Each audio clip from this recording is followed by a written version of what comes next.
तो दोस्तों आज हम फिर से लेकर आ गए हैं देश दुनिया के सभी ताज़ा मुख्य समाचार सिर्फ आपके लिए। सिर्फ आप पर खबर शुरू करते हैं, उससे चैनल को अब तक सब्सक्राइब ना किया और खबर चैनल सब्सक्राइब कर दें, लाइक कर दें, शेयर कर दें ताकि इसी तरह खबर आप हर रोज देख सकें। चलिए शुरू करते हैं आज की पहली बड़ी खबर। बिहार के मुख्यमंत्री नीतीश कुमार की इंडिया गठबंधन में भूमिका को लेकर कई तरह की अटकलबाजी चल रही है। गठबंधन में शामिल वाम दल सीपीआई के महासचिव डी राजा ने नीतीश कुमार को लेकर बड़ा बयान दिया है। उन्होंने जेडीयू अध्यक्ष को इंडिया गठबंधन का टॉप नेता बताया है। साथ ही ये भी कहा है कि नीतीश कुमार की बीजेपी को हराने में क्या भूमिका होगी ये उन्हें पता है। लोकसभा चुनाव के लिए इंडिया अलायंस के 28 घटक दलों के बीच राष्ट्रीय स्तर पर अभी तक तो सीट बंटवारा नहीं हो सका, लेकिन अलग अलग राज्यों में इसकी कवायद जारी है। आपको बता दें कि बिहार में महागठबंधन दलों के बीच वैसे तो अभी भी सीटों की संख्या और सीटों के चिन्हीकरण को लेकर खींचतान चल रही है, लेकिन घटक दलों के बीच 17-17 और 5-1 के अनुपात में सहमति बनती दिख रही है। भारत और मालदीव में तनातनी के बीच वहां की पूर्व रक्षा मंत्री मारिया अहमद दीदी को 911 कॉल याद आई है। उन्होंने नई दिल्ली के साथ ऐसे रिश्ते की बात याद की है जो कि वहां की सत्तारूढ़ पार्टी को चुभने लगी है। अहमद दीदी ने कहा है कि प्रधानमंत्री नरेंद्र मोदी के खिलाफ अपमानजनक टिप्पणियां मालदीव सरकार की दूरदर्शिता को दिखाती है। उन्होंने कहा है कि भारत हमारा विश्वसनीय सहयोगी रहा है। रक्षा मंत्री राजनाथ सिंह 2 दिनों के दौरे पर ब्रिटेन पहुंचे हैं। इस दौरान ब्रिटेन और भारत के बीच कुछ रणनीतिक और सुरक्षा करारों पर मुहर लग सकती है। ये यात्रा पहले जून 2022 में होने वाली थी, लेकिन ये अब हो रही है। आपको बता दें कि भारत के किसी रक्षा मंत्री का बीते 22 सालों में ये पहला ब्रिटेन दौरा है। हाल के दिनों में समुद्री लुटेरों की हरकतों को देखते हुए भारत ने समुद्र में चौकसी बढ़ा दी है। उत्तर और मध्य अरब सागर से लेकर अदन की खाड़ी तक भारतीय नौसेना ने समुद्री निगरानी और अपनी मौजूदगी बढ़ाते हुए कमांडो समेत 10 से अधिक युद्धपोत तैनात किए हैं। आपको बता दें कि अदन की खाड़ी की वो क्षेत्र है जहां एक तरफ यमन तो दूसरी तरफ सोमालिया है। मालदीव के राष्ट्रपति मोहम्मद मोइज्जू की सरकार पर संकट गहराता जा रहा है। खबर है कि मुल्क में उनकी सरकार के खिलाफ अविश्वास प्रस्ताव लाने की तैयारी चल रही है। इधर कहा जा रहा है कि भारत सरकार ने मालदीव के उच्चायुक्त को तलब कर इस मामले में मोइज्जू को दखल देने के लिए कहा है। आपको बता दें कि मालदीव सरकार में 3 उप मंत्रियों ने प्रधानमंत्री नरेंद्र मोदी को लेकर आपत्तिजनक टिप्पणी कर दी थी। दिल्ली के मुख्यमंत्री अरविंद केजरीवाल ने हाल ही में कथित शराब घोटाले की जांच के सिलसिले में ईडी द्वारा तीसरी बार बुलाए जाने के बाद एजेंसी के सामने पेश होने से इनकार कर दिया है।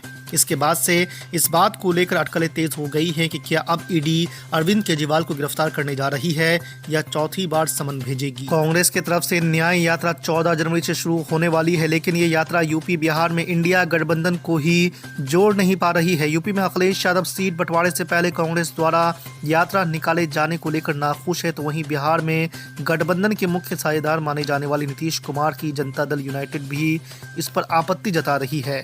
जेडीयू की राय है कि यह यात्रा गठबंधन की ओर से होनी चाहिए थी। अयोध्या में 22 जनवरी को होने वाले राम मंदिर के उद्घाटन को लेकर बिहार के मंत्री और भाजपा के बीच ठन गई है। दरअसल बिहार के शिक्षा मंत्री और राजद नेता चंद्रशेखर का कहना है कि मंदिर की जगह अस्पताल या स्कूल होना चाहिए। बिहार के मंत्री द्वारा भाजपा पर निशाना साधने के बाद पार्टी ने पलटवार किया है। सोमवार को प्रतिक्रिया व्यक्त करते हुए केंद्रीय मंत्री नित्यानंद राय ने राजद के मंत्री को बाबर और अफजल गुरु की तस्वीर लगाने और उनकी पूजा करने को कहा है। अयोध्या में 22 जनवरी को होने वाले राम लल्ला प्राण प्रतिष्ठा और राम मंदिर को लेकर देश भर में उत्साह है, लेकिन इस बीच जेडीयू नेता और बिहार के एमएलसी गुलाम गौस ने अलग ही सुझाव दिया है। उन्होंने कहा है कि राम मंदिर को लेकर कोई विवाद नहीं होना चाहिए, बल्कि मुस्लिम पक्ष को तो बाबरी मस्जिद के बदले मिली उस 5 एकड़ जमीन को भी मंदिर को दे देनी चाहिए जो उन्हें कोर्ट के आदेश पर मिली है, ताकि उसे राम मंदिर पहुंचने वाले भक्तों के विश्राम गृह के रूप में इस्तेमाल लिया जाए। विपक्षी दलों को ईवीएम को लेकर फिर से चिंता सताने लगी है। कांग्रेस ने इसको लेकर फिर से बयान दिया है। कांग्रेस महासचिव जयराम रमेश ने ईवीएम पर चुनाव आयोग के ताज़ा खत का जवाब दिया है। इसमें उन्होंने कहा है कि वीवीपैट और ईवीएम पर उठ रहे सवाल केवल इंडिया गठबंधन ही नहीं, सभी पार्टियों के लिए चिंता का विषय है। ये जवाब उस वक्त आया है जब चुनाव आयोग ने जयराम रमेश के वीवीपैट और ईवीएम को लेकर लगाए आरोपों को खारिज कर दिया है। लोकसभा चुनाव 2024 को लेकर महाराष्ट्र में सीटों के बंटवारे पर चर्चा के लिए महाविकास अघाड़ी के नेता मंगलवार को नई दिल्ली में बैठक करेंगे। इससे पहले ही उद्धव ठाकरे के नेतृत्व वाली शिवसेना खुद को बढ़त देती नजर आ रही है। पार्टी ने उन 23 सीटों पर अपने संभावित उम्मीदवारों को हरी झंडी दिखा दी है जिन पर वो चुनाव लड़ना चाहती है। शिवसेना यूबीटी के प्रवक्ता संजय राउत ने द इंडियन एक्सप्रेस को बताया कि हमने 23 लोकसभा सीटों को लेकर दावा किया है। हमारे पास इन सभी 23 सीटों के लिए उम्मीदवार हैं। दिल्ली के कथित आबकारी नीति घोटाले से जुड़े मनी लॉन्ड्रिंग के मामले में जेल में बंद आम आदमी पार्टी के वरिष्ठ नेता संजय सिंह की याचिका पर दिल्ली हाई कोर्ट ने ईडी को नोटिस भेजा है। संजय सिंह ने रेगुलर बेल के लिए अपनी याचिका अदालत में लगाई थी। आपको बता दें कि इस केस में ईडी ने संजय सिंह को पिछले साल 4 अक्टूबर को गिरफ्तार किया था। जेडीयू के सीनियर नेता केसी त्यागी ने कहा है कि कांग्रेस इस गठबंधन की सबसे बड़ी पार्टी है, लेकिन उसे अलायंस की चिंता ही नहीं है। उन्होंने कहा है कि हमें भाजपा की बढ़ी हुई तैयारी चिंतित करती है। केसी त्यागी ने कहा है कि जेडीयू इंडिया अलायंस का संस्थापक सदस्य है। भाजपा की बढ़ी हुई तैयारियां हमें चिंतित करती है। यूपी की राजनीति में वार पलटवार का दौर तेज हो गया है। सपा प्रमुख अखिलेश यादव और बसपा अध्यक्ष मायावती के बीच जुबानी जंग तेज होती ही जा रही है। पहले इंडिया गठबंधन में शामिल होने को लेकर रविवार को दोनों के बीच टकरार हुई।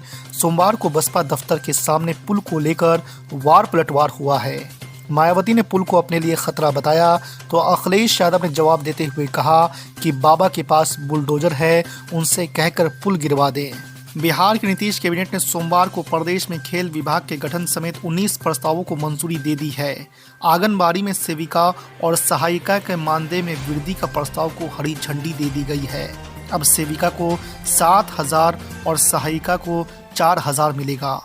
आपको बता दें कि पंचायती राज संस्थाओं के प्रतिनिधियों के भत्ता में भी वृद्धि की गई है। भारत से इस साल 1,75,025 लोग हज यात्रा पर जा सकते हैं। रविवार को इसे लेकर भारत और सऊदी अरब के बीच द्विपक्षीय समझौते पर हस्ताक्षर हुआ है। इसके तहत नई दिल्ली को 2024 की वार्षिक हज यात्रा के लिए 1,75,025 तीर्थ यात्रियों का कोटा आवंटित किया गया है।